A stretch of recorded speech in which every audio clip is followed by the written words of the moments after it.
मांडा, पण त्याच्या पलीकडे एकदा सभापतींनी रुलिंग दिल्यावरती तो निर्णय बदलता येत नसतो. मी फक्त आपल्या माहितीस्तव सांगते. बोला. आता अध्यक्ष सभापती महोदया, मी काय बोलणार आहे याच्या अगोदर आपणच सांगताय की मी काय बोलणार. सगळ्या सदस्यांना सांगितलं. माझी सभागृहाला माझी विनंती आहे की या सभागृहामध्ये आता जी चर्चा चालू आहे या चर्चेच्या अनुषंगानं सातारा जिल्हा परिषदेच्या निवडणुकीच्या संदर्भात ज्या काही घटना घडल्या त्याच्यावर सभागृहामध्ये चर्चा चालू झाली आणि आपण काय निर्देश दिले. सभापती महोदय, आपण सभागृहाचे सर्वोच्च स्थानी बसलेले आहात. आपण जो निर्देश दिला तो आपला अधिकार आहे, पण तो निर्देश देण्या अगोदर आपण वस्तुस्थितीची माहिती घेणं हे तितकंच गरजेचं आहे. ज्या जिल्हा परिषदेच्या निवडणुका सातारा जिल्ह्यामध्ये झाल्या आणि जी वस्तुस्थिती इथं सांगायचा प्रयत्न या ठिकाणी सभापती महोदया झाला, ती वस्तुस्थिती पहिली आपण समजून घेण्याची आवश्यकता आहे. सातारा जिल्हा परिषदेची निवडणूक चालू असताना ज्या काही घडामोडी घडल्या त्या जिल्हा स्तरावर झालेल्या घडामोडी आपण सगळ्यांनी पाहिलेल्या आहेत. ज्या सदस्याचं अपहरण झालं, अशा पद्धतीचा गुन्हा दाखल झाला, तो सदस्य राष्ट्रवादीचा आहे. ज्यांनी गुन्हा दाखल केला तो त्या सदस्याचा मुलगा, तो राष्ट्रवादीचा आहे. गुन्हा कुणी दाखल केला त्याचा तपास कुणी करायचा, तो पोलिसांनी करायचा. त्याचा तपास होण्याची आवश्यकता आहे का? आता आहे. असं असताना जिल्हा परिषदेची निवडणूक चालू झाली. सकाळी 10:30 वाजता जिल्हा परिषदेच्या परिसरामध्ये निवडणूक चालू असताना जिल्हा परिषद सदस्य सोडून अन्य कुणी त्या जिल्हा परिषदेच्या सदस्य प्रिमायसेस मध्ये गेलं नाही पाहिजे. आपण कायदा सुव्यवस्था आपण बघतो, निवडणुकीच्या अनुषंगाने काय नियम घालून दिलेले आहेत ते आपल्याला माहिती आहे. आणि ते नियम कुठल्याही लोकप्रतिनिधीसाठी वेगळे नियम नाहीत. कोण मंत्री असले म्हणून वेगळा नियम नाही, कोण आमदार असला म्हणून वेगळा नियम नाही. निवडणुकीची प्रक्रिया चालू असताना निवडणुकीच्या प्रक्रियापासून जिल्हा परिषदेमध्ये जी निवडणूक प्रक्रिया चालू होती, जिल्हा अधिकाऱ्यांचे आदेश होते की कुणी त्या ठिकाणी यायचं नाही, जिल्हा परिषद सदस्य सोडून कुणी येऊ नये आणि जिल्हा परिषदेच्या कर्मचाऱ्यांनी यावं. ही निवडणूक चालू असताना जिल्हा परिषदेमध्ये आपण बघितलं काय परिस्थिती झाली. जिल्हा परिषदेचं पोलीस उभे असताना गेट तोडून माणसं आत गेली. माणसं आत गेली नाही, 3-4 हजार लोक त्या जिल्हा परिषदेच्या प्रिमायसेस मध्ये निवडणूक चालू असताना होती. ही कोणी नेली लोक? ही परिस्थिती कोणी निर्माण केली? याची माहिती सभापती महोदया घेतली पाहिजे ना. पोलिसांची जबाबदारी कायदा सुव्यवस्था राखायची आहे. पोलिसांच्यावर कारवाई केली, चुकीचं असेल तर कारवाई झाली पाहिजे, परंतु कायदा सुव्यवस्था राखायची जबाबदारी आहे कोणाची? सरकारची. सभापती महोदय ऐकून तर घ्या, ऐकून घ्या ना. मी सांगतो ती परिस्थिती समजून घ्या. माझं म्हणणं मला मांडू द्या. बाकी तुम्ही जे निर्देश दिलेले आहेत तुम्ही सभागृहामध्ये ऐकून घेताय. माझे मुद्दा आमचंही म्हणणं ऐकून घेतलं पाहिजे ना. मी एक मिनिट, मी एवढं स्पष्टीकरण आपल्याला सांगते एवढ्यासाठी की कसं झालं, मग त्याच्यात आधी कोण गेलं नंतर कोण गेलं, याच्यापेक्षा ज्या प्रकारनी आपले मतदारांना सभागृहामध्ये पोलिसांनी उचलून नेलं, अटक केली, त्याबद्दलची त्यांनी जी वस्तुस्थिती सांगितली ती तशी नाहीये असं तुमचं म्हणणं असेल तर चौकशीत पुढे होईल. हो, मी तुमचंही खरं म्हणते ना, मी नाही म्हणत नाहीये, पण त्याचा संपूर्ण आधीचा समग्र हे याच्याशी काही संबंध नाही. नाही, त्यांनी माणसं आणली का नाही, हा आपण म्हणणं म्हणजे त्या मुद्द्यापुरतं बोलतोय. मग त्या ऐकून घ्यायला लागेल, पण त्या सभागृहात पोलीस गेले की नाही तेवढंच तुम्ही सांगा ना मला. मी असं म्हणत नाही, तुम्ही बोलू नका. हा सांगतोय तुम्ही वस्तुस्थितीच्या आधारे ज्या सदस्य महोदयांनी सांगितलं त्या माहितीच्या आधारे आपण कारवाई करताय. तीच वस्तुस्थिती मी पण सांगतोय. माझं सभापती महोदया माझं म्हणणं हे आहे की जिल्हा परिषदेच्या निवडणुकीच्या जेव्हा चालू होती तेव्हा जिल्हा अधिकाऱ्यांचे आदेश असताना जिल्हा परिषदेच्या प्रिमायसेस मध्ये कंपाऊंड गेट उघडायला पोलिसांना दमदाटी करून गेट उघडून आत कोण गेलं याची चौकशी झाली पाहिजे. तिथं कायदा सुव्यवस्थेचा प्रश्न निर्माण का झाला याची चौकशी झाली पाहिजे. आणि ही सगळी परिस्थिती निर्माण का झाली याची चौकशी झाली पाहिजे. गुन्हा दाखल केला कुणी केला याची चौकशी झाली पाहिजे. आणि जर पोलिसांना तपास करायचा होता, जर पोलिसांनी तपास केला असता मतदानही झालं असतं. पोलिसांना तपास करून द्यायची जबाबदारी कुणाची होती? जर ज्यांच्यावर गुन्हा दाखल झाला त्याला तुम्ही प्रोटेक्शन देऊन हातात धरून तुम्ही सभागृहात घेऊन जात असाल तर सभापती महोदय हे कुठल्या कायद्यात बसतं? कोर्ट ठरवेल कोण आरोपी आहे, चुकीचा आहे, खरा आहे, खरं आहे, खोटं आहे, हे कोर्ट ठरवेल. कोर्टाने निर्देश दिल्यानंतर त्याच्यावर कारवाई होईल. परंतु ज्यांच्यावर गुन्हा दाखल झाला ते आरोपी आहेत का नाही आपण कसं ठरवतो?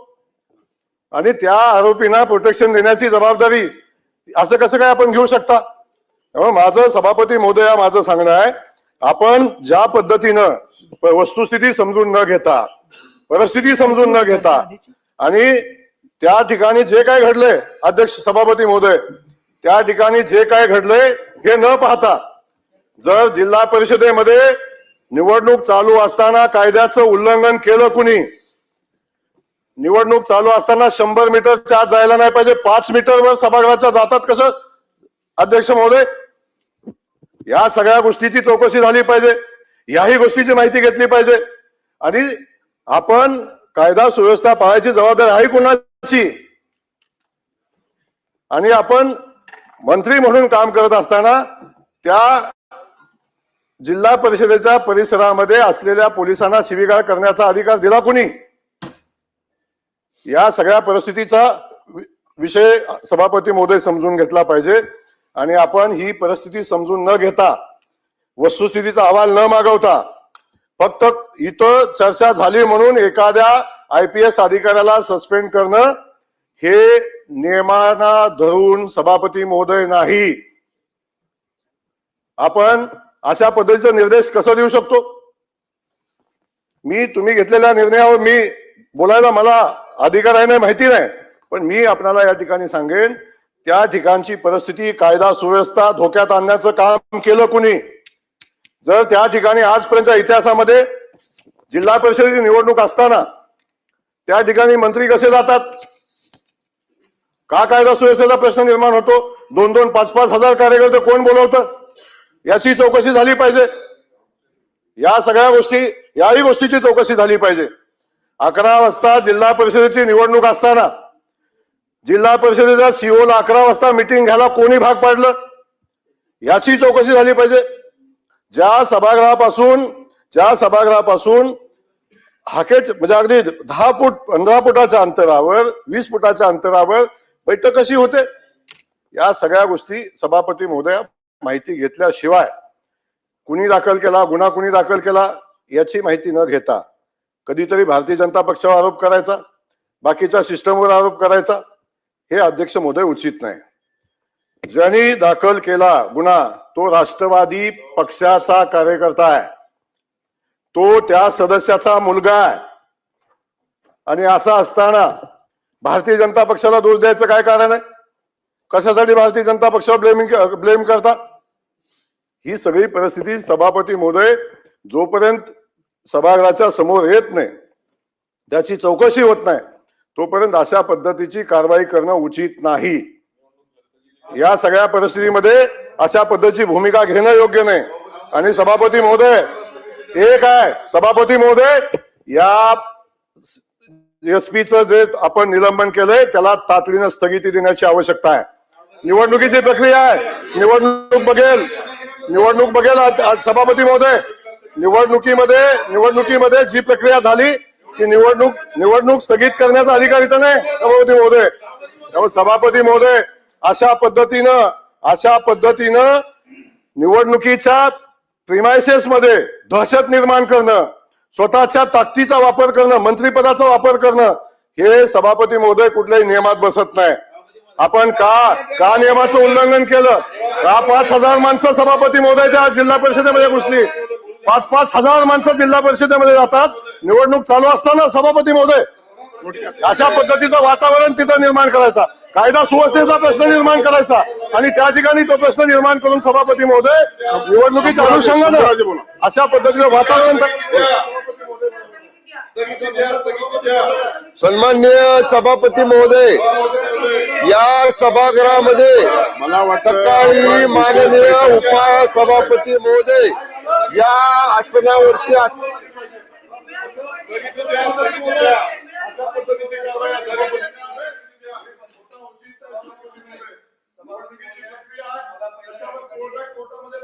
नाही सभापती महोदय सभापती महोदय, चौकशी कोणाची लावायची, चौकशी कोणाची करायची हा तुमचा अधिकार आहे. सभागृहामध्ये एक निर्णय झालेला आहे. दुसरी महत्वाची गोष्ट अशी आहे की सन्माननीय मंत्री शंभूराज देसाई साहेबांनी आणि सन्माननीय मंत्री मकरंद आबांनी कुठेही भारतीय जनता पार्टीचा नाव हे सभागृहामध्ये घेतलेलं नाही. भारतीय जनता पार्टी हा आमचा मित्रपक्ष आहे. आम्ही सगळे अलायन्स मध्ये काम करतोय. कुठेही भारतीय जनता पार्टीचा उल्लेख भारतीय जनता पार्टीने हे केलं असं सभागृहामध्ये आलेलं नाही. हे चुकीचं रेकॉर्डवर राहू नये. सन्माननीय मंत्री महोदयांनी एवढंच सांगितलं, पोलिसांच्या बद्दल सांगितलं. मला वाटतं सभापती महोदय एक सेकंड फक्त सांगतो. चौकशी कोणाच्या मार्फत करायची निर्णय झालेला आहे, त्याची अंमलबजावणी सरकार करेल, परंतु चुकीचं रेकॉर्डवर राहू नये. भारतीय जनता पार्टीचा उल्लेख कुठच्याही सन्माननीय सदस्यांनी केलेला नाही. आणि दुसरा ह्याच्यातला महत्वाचा मुद्दा असा आहे, जर आम्ही भारतरत्न डॉक्टर बाबासाहेब आंबेडकरांची घटना पाळतो किंवा सांभाळतो किंवा त्याची अंमलबजावणी करतो, तर त्याच्यातला अजून एक महत्वाचा मुद्दा आहे की 2 सदस्यांना जे निवडणुकीपासून मतदानापासून वंचित ठेवलं त्याचं काय, आणि त्याचा निर्णय झालेला आहे. आणि म्हणून भारतीय जनता पार्टीचा कुठचाही उल्लेख या सभागृहामध्ये झालेला नाही, हे मला आवर्जून या ठिकाणी सांगायचं आहे. मला वाटतं आपण जरा बसा. आपण मंत्री महोदयांना सांगितलं बोलायला, त्याच्यानंतर आपण त्यांना देतो. आता मी बोलतोय. या आज जे विशेष बैठक बोलवली होती त्या अन्वये नियम 97 अन्वये चर्चा होणं अपेक्षित होतं. तथापि जी काही काल परवा घटना घडल्या त्याचं प्रतिबिंब नाही तर आपण मी आपल्यालाच बोलायला दिलं होतं, परंतु आपण माननीय उद्योगमंत्री महोदयांकडे हात केला आणि म्हणून आपण त्यांना बोलायला दिलं. मी आपल्यालाच बोलायला दिलं होतं. आपण जरा बसा मंत्री महोदय, आपण बसा. मी आपला प्रकार आपल्या संदर्भामध्ये मी सगळं ऐकलेलं आहे. मी ऐकलं आपलं सगळं. 2 मिनिटात संपवा. मला फक्त आपल्याला हात जोडून सभापती महोदय विनंती करायची आहे. सभापती महोदय, आपण थोडं गांभीर्यानं मी जे आपल्याला सबमिशन करतोय ते फक्त ऐकून घ्या. आम्ही मंत्री वगैरे नंतर आहोत, आम्ही एक मानव आहोत आणि आमच्या सगळ्यांचं या सभागृहातल्या हक्काचं रक्षण करण्याची कस्टोडियन म्हणून ह्या चेअरची जबाबदारी आहे. मगाशी आपण येण्यापूर्वी माननीय उपसभापती महोदया या आपल्या आसनावरती होत्या आणि जेव्हा सन्माननीय सदस्य हेमंत पाटील साहेब, सन्माननीय सदस्य विक्रम काळे साहेब, ह्या सन्माननीय सदस्यांनी जेव्हा तो 20 तारखेचा उल्लेख आणि त्यांनी काय सांगितलं, मंत्री जखमी झाले, आम्ही बातम्यांमध्ये पाहिलं, वर्तमानपत्रात वाचलं. मग त्या संदर्भात माननीय उपसभापती महोदय म्हटले की मंत्री हजर आहेत, तुम्ही खुलासा म्हणजे वस्तुस्थिती मांडा. सभापती महोदय, मला सांगा, आता मी कुणी काय बोललं त्याचा संदर्भ देणार नाही, पण त्या ठिकाणी मी पक्षाचा उपनेता आहे. जिल्हा परिषद सदस्याला व्हीप बजवायचा अधिकार पक्षानं प्रतोद या नात्यानं मला दिलेला आहे. त्यामुळं ज्या जिल्हा परिषद सदस्याला आमच्या पक्षाच्या व्हीप बजवायचा होता, मला वकिलाला सुद्धा घेऊ दिलं नाही जवळ. मी विनंती करत होतो, व्हीप बजवायचा आहे, कायदेशीर प्रक्रिया आहे, वकिलाला बरोबर घ्या. मला सांगितलं तुम्ही एकटे जावा. मी एकटा ते व्हीप आमच्या सगळ्या सदस्यांचा घेऊन, म्हणजे मी का तिथं गेलो तर मला नियमानं पक्षानं अधिकार व्हीप म्हणून, मुख्य प्रतोद म्हणून त्याला व्हीप बजवायचा अधिकार दिला होता. त्या कामासाठी गेलो. नंबर 1. आणि सन्मान्य अध्यक्ष सभापती महोदय, या सभागृहामध्ये सदस्य बोलतात ते खरं, मंत्री बोलतात ते खरं, हे बघा ना सभापती महोदय, सगळ्या अंगावर रक्त पडलं. तो जे सन्मान्य सदस्य संदीप मांडवे आहेत त्यांच्या शर्टावर रक्त पडलं. ठीक आहे ना, तुम्हाला सदस्यांना ताब्यात घ्यायचं होतं ना, खाली गेटवर घेऊ शकला असता ना, किंवा नाही मतदान करून घेऊ शकला असता. विस्तृत चर्चा झालेली. आपण नाही, ऐका ना सभापती महोदय, मला साहेब सांगा, मंत्र्याला मारहाण झालेली या सभागृहात कधी झालंय का प्रकार? मंत्र्याला धक्काबुक्की झालेलं कधी या सभागृहानं ऐकलंय का? सगळं रेकॉर्ड काढून बघा. हे सभागृह निर्माण झाल्यापासून एवढं होऊन सुद्धा आम्हाला बोलायला सुद्धा तुम्ही देणार नाही. आमचं ऐकून पण घेणार नाही. 37 मिनिटं झालं याच एका घटनेवरती चर्चा सुरू नाही आपण सांगा, नाही नाही नाही, एक मिनिट आम्हाला सांगा, तुम्ही बोलू नका, आम्ही तुम्हाला आपल्याला बोलायला नाही दिलंच आहे. आम्ही तुम्हाला नतमस्तक होतो आणि घरी निघून जातो. मी एवढं सुद्धा जर तुम्ही बोलायला अडचणच नाही, परंतु 37 मिनिट झालं एकाच विषयावरती चर्चा सुरू आहे. आपला जो अध्यक्ष विशेष बैठकीमध्ये निर्णय ठरला होता त्याच्या आपण बोलू. सभापती महोदय, या विशेष बैठकीचं नियमावली ठरली सगळं माहिती, पण राज्याच्या इतिहासात, या विधिमंडळाच्या इतिहासात, राज्य सरकारच्या इतिहासात सरकारमधल्या मंत्र्याला सरकारचे पोलीस जर अशी मारहाण करत असतील, धक्काबुक्की करत असतील, इजा पोचवत असतील तर सन्मान्य अध्यक्ष महाराज बोलायचं पण नाही. आणि कुणाकडे न्याय मागायचा? आम्ही न्याय प्राध्यापक राम शिंदे साहेब, जे रामशास्त्री प्रभूने बाण्यानं, तुमचंही नाव राम आहे आणि रामशास्त्री प्रभूने साहेबांचं पण नाव राम होतं, आम्ही तुमच्याकडेच न्याय मागणार. आम्ही कोणाकडे न्याय मागायचा? शेवटी आमचे कस्टोडियन, आमचे सगळे करते करविता, आम्हाला न्याय देणारे, आमचा आधार, आम्हाला संरक्षण देणारे आपणच आहात. आणि म्हणून 2 मिनिटं फक्त माझं ऐकून घ्या. या संदर्भामध्ये शेवटी मी मगाशी सांगितलं आपण नव्हतात म्हणून आपल्याला आठवण करून देतो. साहेब 10 पोलीस आम्हाला दोघांना ओढत होते. 10 पोलीस, 4 ह्या दंडाला, 4 ह्या दंडाला, 4 कमरेला, 2 पायाला. अहो आरोपीला एखाद्या गुन्ह्यातल्या पकडत नाही असं पकडलं. हे सभापती महोदय, मी आपल्या चेअरचा आदर करतो. चेअरनं निर्णय दिला की त्या एसपीचं निलंबन करा, त्या 2 एलसीबीच्या अधिकाऱ्यांचं निलंबन करा आणि या संपूर्ण प्रकरणाची निवृत्त न्यायाधीशामार्फत चौकशी करा, ही आमची मागणी आहे. निलंबनाचं तर त्यांनी जाहीर केलं. निवडणुकीच्या बाबतीत आपण बोला, पण सन्मान्य सभापती महोदय, जसं हे सभागृह आमदारांच्या हक्काचं रक्षण करतं, आमदारांवर असा प्रसंग झाला की हक्कभंग येतो, त्या आरोपीला पिंजऱ्यात उभं केलं जातं. सन्मान्य अध्यक्ष महोदय, मग मंत्र्यांनी जात कुणाकडे मागायची? आपण सभागृहामध्ये सांगता की मंत्र्यांना बोलता येत नाही, मंत्र्यांना सरकारची बाजू मांडा. आम्ही कुणाकडे मांडायचं? पहिले आम्ही आमदार आहे ना, आणि मग मंत्री आहे. त्यामुळे माझी आपल्याला विनंती आहे, आपल्या अधिकारामध्ये जसं त्यांना निलंबित केलेलं आहे त्या न्यायालयीन चौकशीमध्ये त्या एसपीच्या इथून पाठीमागच्या सुद्धा सगळ्या कारकिर्दीची चौकशी करा. आंतरवाली सराटीचा उल्लेख माननीय हेमंतदादांनी केला. साहेब, एकनाथजी शिंदे साहेब त्यावेळी मुख्यमंत्री होते. साहेबांनी मला 2 वेळा तिथं जायला सांगितलं. एवढा प्रचंड उद्रेक होता, का बरं तिथनं काढलं त्याला? आंतरवाली सराटीला जो गोळीबार केला, लाठीचार्ज केला, का काढला? आंतरवाली सराटीतल्या जालना जिल्ह्यात त्याला काढलं, एवढ्या लवकर काढलं? त्यांचा ट्रॅक रेकॉर्ड काढा. आता मला बोलायचं नाही, काय उद्योग चाललेत वर्षभर साताऱ्यात. रेल्वे पोलीस मधला कुठला कर्मचारी आणून बसवलाय, काय उद्योग करायसाठी बसवलाय, हे आता मला बोलायचं नाही. This is not the part of the our discussion, म्हणून मी ते बोलत नाही. पण सन्मान्य अध्यक्ष महोदय, एका मंत्र्याला, एका मंत्री असण्याच्या अगोदर असणाऱ्या आमदाराला जर त्या एसपीच्या सांगण्यावरनं एसपी, पोलीस निरीक्षक देवकर, सहाय्यक निरीक्षक गर्जे आणि 100 जे साध्या वेशातले पोलीस होते, जे सीसीटीव्ही फुटेज मध्ये दिसत आहेत, त्या सगळ्यांचं सन्मान्य अधिकाऱ्यांचं तर निलंबन झालं. पण मला आणि मकरंद पाटील साहेबांना जर तुम्ही ते कर्मचारी दाखवले समोर आणून तर आम्ही ओळखू शकतो ह्यातल्या कुणी आम्हाला ओढले. कारण प्रत्येकाची नावं आम्हाला माहित असायचं कारण नाही. या सगळ्यांवर सभापती महोदय, आम्ही कुठल्या पक्षाचे आहोत, आम्ही कोण आहोत याचा बिलकुल याच्याशी संबंध नाही. आम्ही कुठल्या पक्षाचं नाव घेतलेलं नाही. उदय सामंत साहेबांनी सांगितलं भारतीय जनता पक्षाच्या महायुतीमध्ये आम्ही आहोत. आम्ही त्यांचं, आमचा आक्षेप पोलिसांवर आहे, आमचा आक्षेप चुकीचं वागणाऱ्या पोलीस यंत्रणेवर आहे, आमचा आक्षेप ज्या पोलिसांनी आमदार, मंत्री, खासदार बघितलेले आहेत त्यांच्यावर आहे.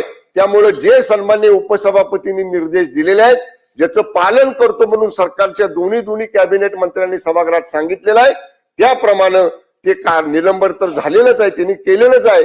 पण त्या 100 पोलीस जे साध्या वेशातले होते त्यांच्या संदर्भामध्ये सुद्धा निलंबन करावं अशी मागणी आपल्याला करतो. आणि मंत्र्यांचं रक्षण रामशास्त्री प्रभूने बाण्यानं प्राध्यापक राम शिंदे साहेब माननीय सभापती महोदय आपण करावं अशी आपल्याला विनंती करतो.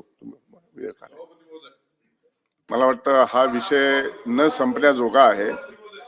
एकूणच आपण ज्या विशेष बैठक बोलवली आणि बैठकीच्या अंती जवळपास 4 मंत्री महोदयांनी या चर्चेत सहभाग नोंदवला आणि अनेक सदस्यांनी देखील नोंदवला.